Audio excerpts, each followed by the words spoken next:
First reading. A reading from the book of Daniel, chapter 7, verses 9 to 10 and 13 to 14.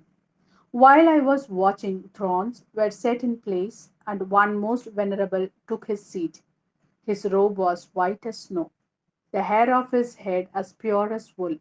His throne was a blaze of flames. Its wheels were a burning fire. A stream of fire poured out, issuing from his presence. 1,000,000 waited on him.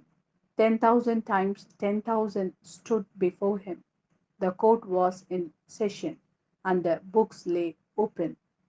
I was gazing into the visions of the night, when I saw, coming on the clouds of heaven, as it were a son of man. He came to the one most venerable, and was led into his presence. On him was conferred rule, honor, and kingship, and all peoples, nations, and languages became his servants. His rule is an everlasting rule which will never pass away, and his kingship will never come to an end. This is the word of Lord. Thanks be to God. Second reading. A reading from the second book of Peter, chapter 1, verses 16 to 19. When we told you about the power and the coming of our Lord Jesus Christ, we were not slavishly repeating cleverly invented myths. No, we had seen his majesty with our own eyes. He was honored and glorified by God the Father when a voice came to him from the transcendent glory. This is my Son, the beloved. He enjoys my favor. We ourselves hear this voice from heaven when we were with him on the holy mountain.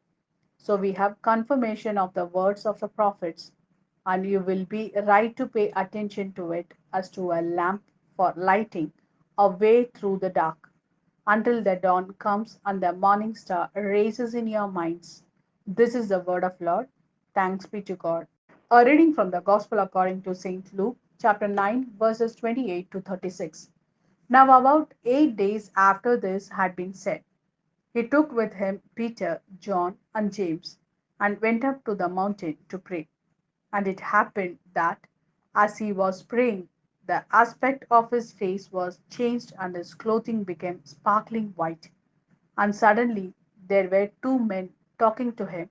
They were Moses and Elijah, appearing in glory, and they were speaking of his passing, which he was to accomplish in Jerusalem. Peter and his companions were heavy with sleep, but they woke up and saw his glory and the two men standing with him. As these were leaving him, Peter said to Jesus, Master, it is wonderful for us to be here. So let us make three shelters, one for you, one for Moses, and one for Elijah. He did not know what he was saying.